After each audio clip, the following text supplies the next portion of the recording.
I'll fix this up here and draw you a little map. Let's come on down here. We draw the coastline down through Atlantic City, on down here to Wilmington, Myrtle Beach, on down the coast very crudely. We're flying along out here somewhere. We've got an Omni radio station here in Atlantic City. We've got another one here at Norfolk, and we've got another one down here at Myrtle Beach. So we tune in this station here. And on our little dial window I showed you a minute ago, it says that we bear from that station, say 300 degrees. Well, we draw a line of 300 degrees magnetic true bearing right through that station, which extends out here somewhere. We are somewhere along that line, but where?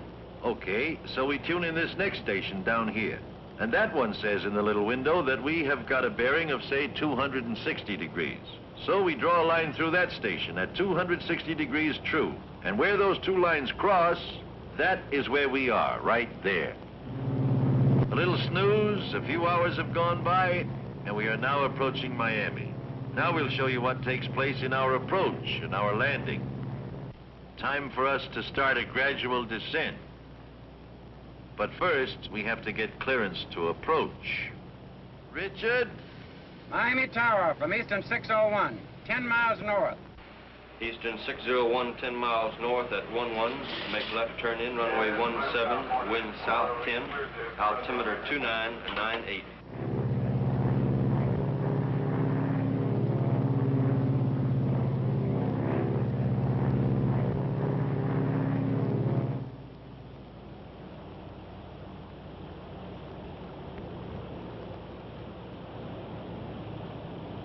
Okay, Dick, let's have about 60% flaps.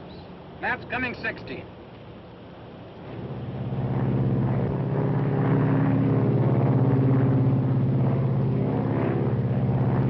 Gear down. Gear's coming down.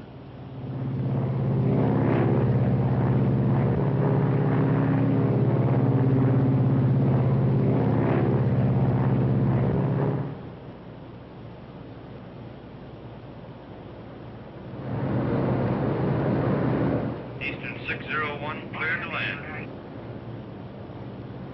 80% flaps. Flaps coming 80.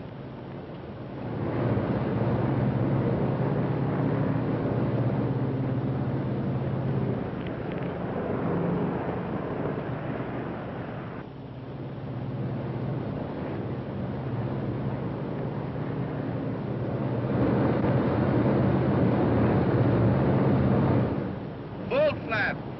Full flaps.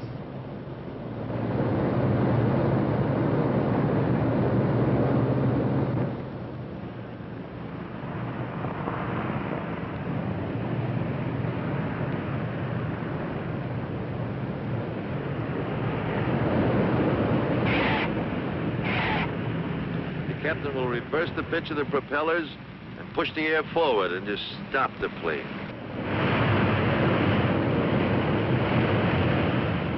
There. You see, that acts as a powerful brake. So next time when you're riding in an airliner and you hear the engines roar soon after you're on the ground, remember that's what he's doing, reversing the props to stop the airplane.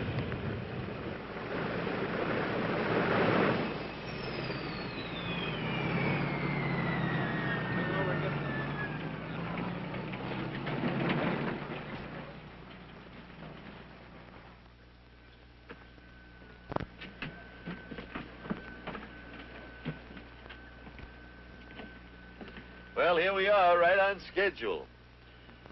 I hope you folks enjoyed this as much as we did. Of course, this was purely and strictly a routine flight with beautiful weather. But maybe we've been able to show you some things you hadn't seen before. But you know, I'll bet you right now some of you are saying, well, sure, this was nice, it was lovely weather, but what happens when the weather is bad? Well, believe me, it's still routine.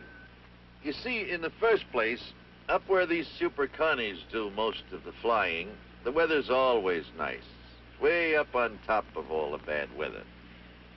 Usually it's only on approaches to our airports that weather becomes any problem, and then not much. As long as we have half a mile of visibility and 200 foot of ceiling, no problem at all. Now, these minimums are arbitrarily set up by the Civil Aeronautics Administration in the interest of general safety. Actually, we can land one of these airplanes when the minimums are 00. Let me show you. Here we are flying on instruments. We're in the clouds. It's one of those nights that the birds aren't even walking. We have been cleared to make an instrument approach. We have been cleared to the outer marker. This point we call the outer marker is located approximately 5 miles from the end of the runway. A light flashes on the cockpit panel. At the same time, the ADF needle indicates the passage of the marker, and we also get an audio signal. And at this point, the glide path is intercepted. The glide path is a sloping radio beacon down which the aircraft should make its descent to the runway, and is indicated by the horizontal needle. When the needle is centered, the aircraft is on the glide path. If the needle moves above center, the aircraft is low and must climb back to the path. If the needle is below center, we're high on the glide path. This is a big help in itself. But in addition to the ILS, the Instrument Landing System, we have GCA, that is Ground Control Approach, and that can give additional valuable assistance. Radar monitoring on localizer voice as you approach the outer marker. By means of this radar, the GCA controller sees the approaching plane as a bit of light moving on his scope and can direct it safely to the airport. When the flight has been directed to the approach course, it is turned over to the radar monitor for final approach. Radar to eastern, you're approaching the ILS course. Turn to a heading of 247, and I'm turning you over to the radar monitor for final approach. This is radar monitor. Etched right on the scope is both glide path and localizer, and any deviation can be detected and measured in feet. You are 4 miles from the end of the runway. 200 feet to the right, of course, but correcting nicely. Your glide path is good.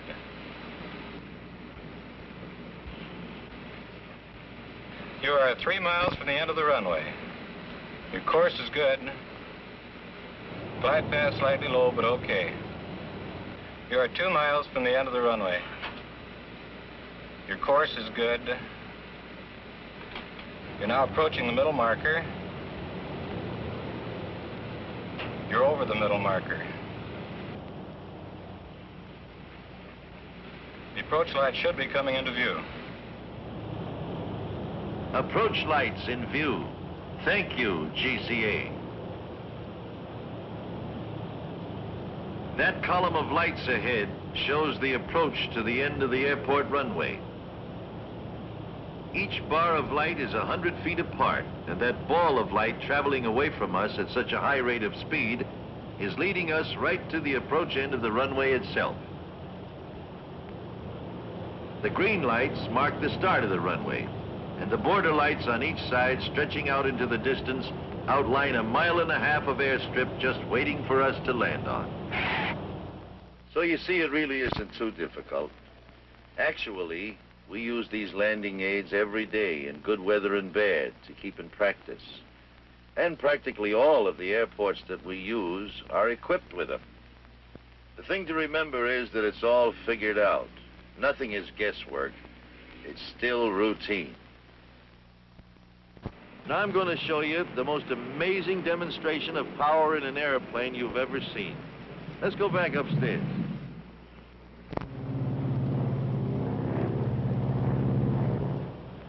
Now watch this. Feather 1. Feather 1.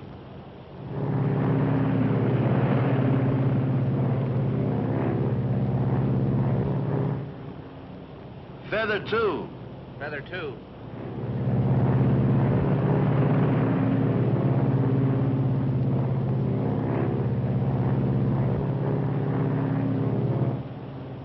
Look at that, on 2 engines. Purring along just like a kitten. You haven't seen anything yet. Feather 3. Feather 3.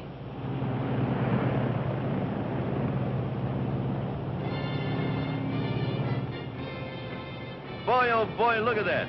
On one engine. Going along just as steady as you like. Only a Constellation can do this.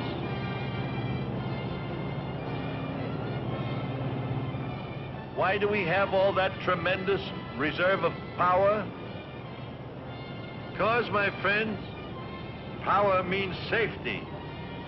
That's why this Super Constellation is the most dependable airliner in the world today. Okay, Hugh, bring in one.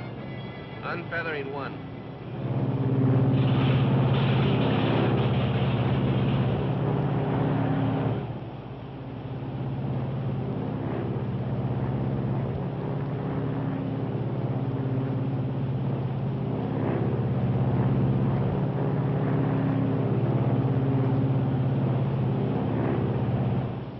You know, these engines are not only the best that money can buy, but they are maintained by the finest bunch of aviation mechanics in the world, trained for years by Eastern.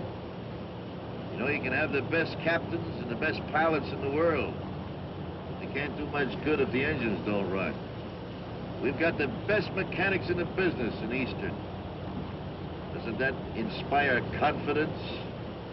I think it does.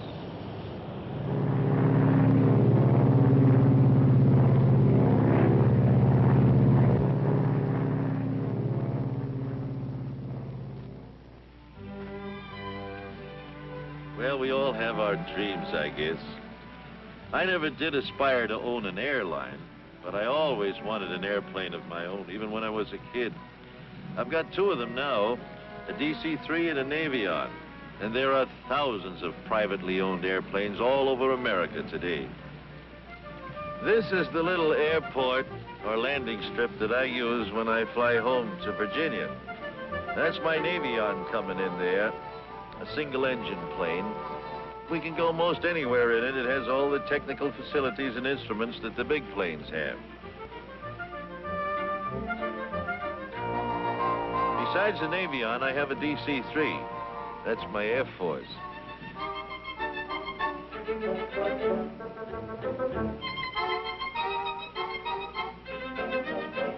We call this little field the Leesburg International Cow Pasture.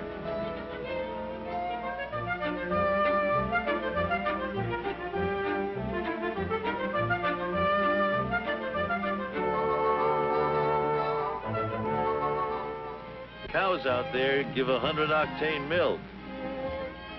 Of course, these are reciprocating engines here. We have the regular jet engines like we use in our military aircraft. This is a Lockheed F-94 Starfire. It's an Air Force jet-propelled fighter. You see, these jet engines, contrary to what I'm afraid is too popular a belief, are not the lethal things they're cracked up to be. As a matter of fact, they're so quiet and so vibrationless that to ride behind one of them is a real comfort. We're hoping someday soon that our commercial transports will be jet-propelled. You see, a jet engine has no propeller. The air is drawn in through the intake ducts just forward of the wings, compressed and mixed with burning fuels to produce a powerful jet of exhaust gases which are expelled aft. The mechanism involved in reality is much simpler. The propeller is replaced by an air compressor. There's a combustion chamber into which we inject fuel to expand the air and increase its velocity. And installed in the path of the exhaust gases is a turbine to drive the compressor.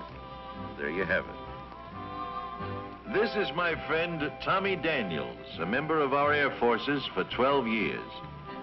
Tommy is one of the thousands of fine young men who are making a career out of the Air Force, taking advantage of the wonderful training they receive. How do you like it, Tommy? It couldn't be better, Mr. Godfrey. It's really wonderful. Now I'm going to have the pleasure of flying with Tommy today in some very exciting scenes.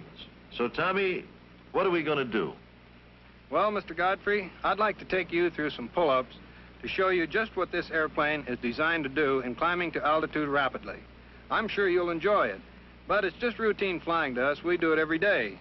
Now, before we take off, I would like to have your friends take a look at the afterburner in the tail section. It gives this airplane this terrific wallop. Okay, Tommy, we'll do it. This Lockheed Starfire is an all-weather Air Force interceptor. She was designed especially to get off the ground quickly and climb to altitude very quickly in the hope of being able to intercept and stop any enemy bombers that might come over this way.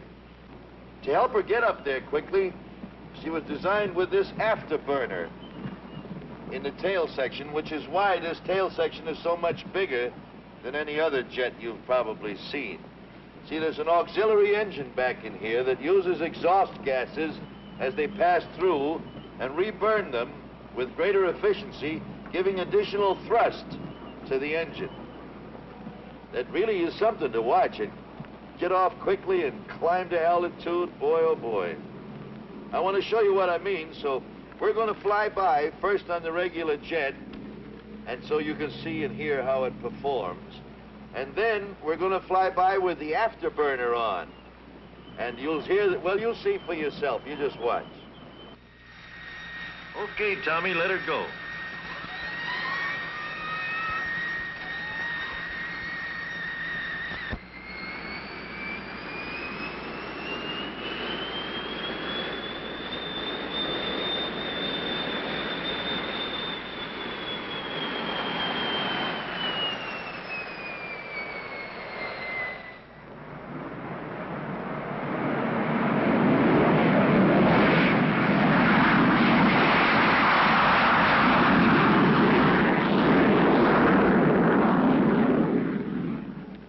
We are approaching you now on straight jet. Watch our rate of climb.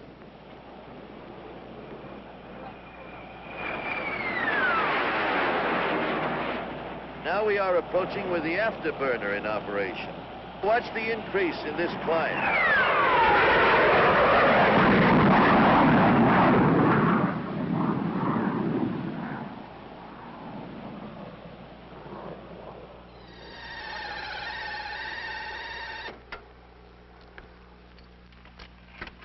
Well, how'd you like it, Mr. Godfrey?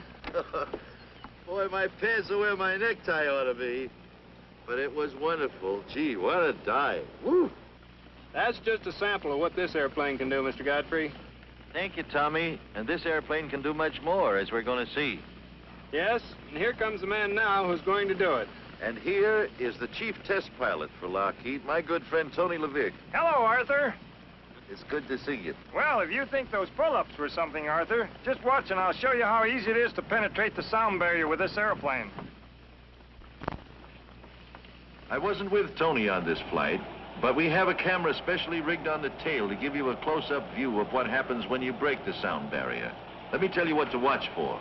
First, notice the deep color of the sky, how much darker it is at 45,000 feet where Tony will start his dive. You are not only far above the clouds, but also above the haze and dust of the lower atmosphere. You are looking at the pure ultraviolet rays of outer space. There's the peel off. Now listen as the sound builds up. Usually, there are two thunderclaps. One when the plane runs away from its sound, and the second when the sound catches up again. Between the two, you are flying faster than the speed of sound, and it is absolutely silent. Now the sound is building up.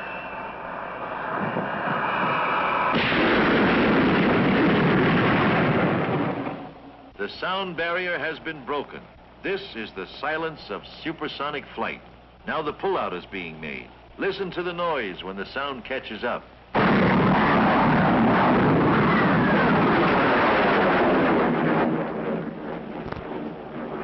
Now you folks have just seen some very spectacular flying.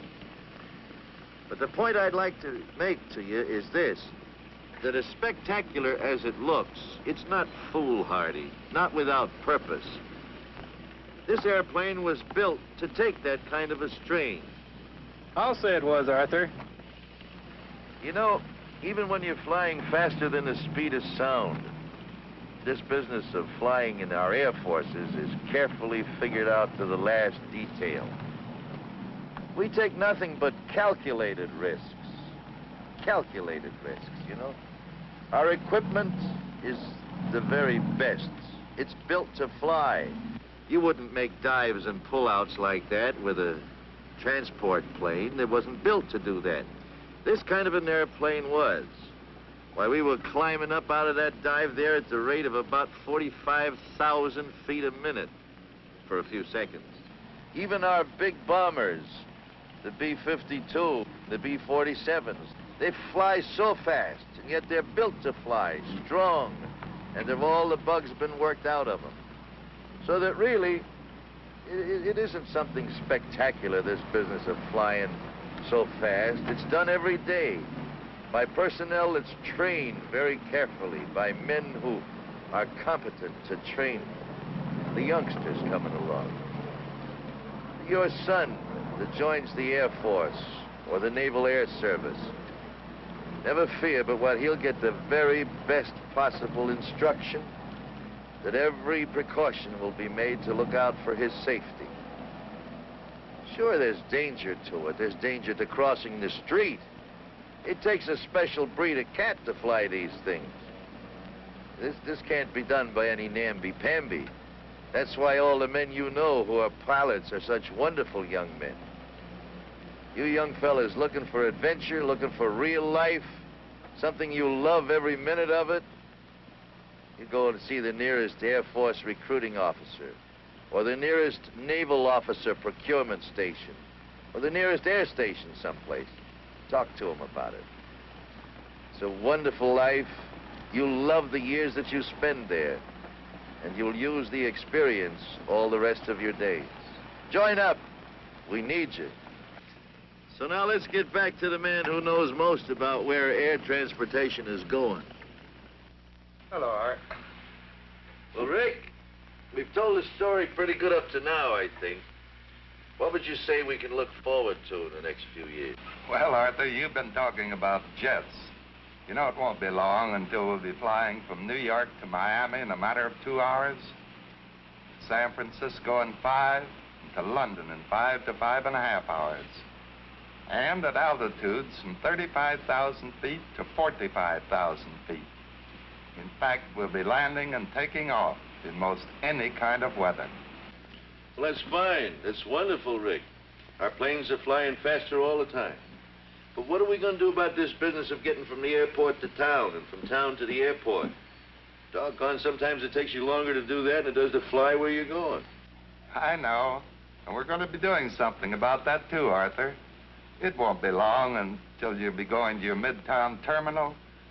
There you'll step into a express elevator and be whisked to the top of the building. There, a commodious helicopter will be awaiting to take you, baggage and all, and deposit you at the main airport in just a matter of minutes. And not only from downtown, Arthur, we're going to have feeder lines of helicopters coming in from all the surrounding communities. We're going to make flying better and faster. We're going to make flying available to still more people. Well, Rick, it's been a lot of fun. A rare privilege and a great honor to do this with you. I've learned a lot, and I hope we've done some good. I'm sure of it, Arthur. Good luck. God bless you always, Captain Godfrey. Thank you, Rick.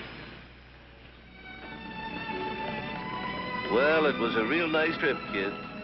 Captain Dick Merrill, it was a rare privilege to fly with you today. Well, Arthur, I couldn't have been with a better captain. Thank you. Thank you, Gwen and Helen, for a very pleasant trip. And you, Hugh Palmer, the grand flight engineer. Thank you, Al. Thanks, Captain. Grand trip. So remember, when you want to fly anywhere in the world, call Eastern Airlines. If one of our planes doesn't go where you want to go, we'll put you on one that does.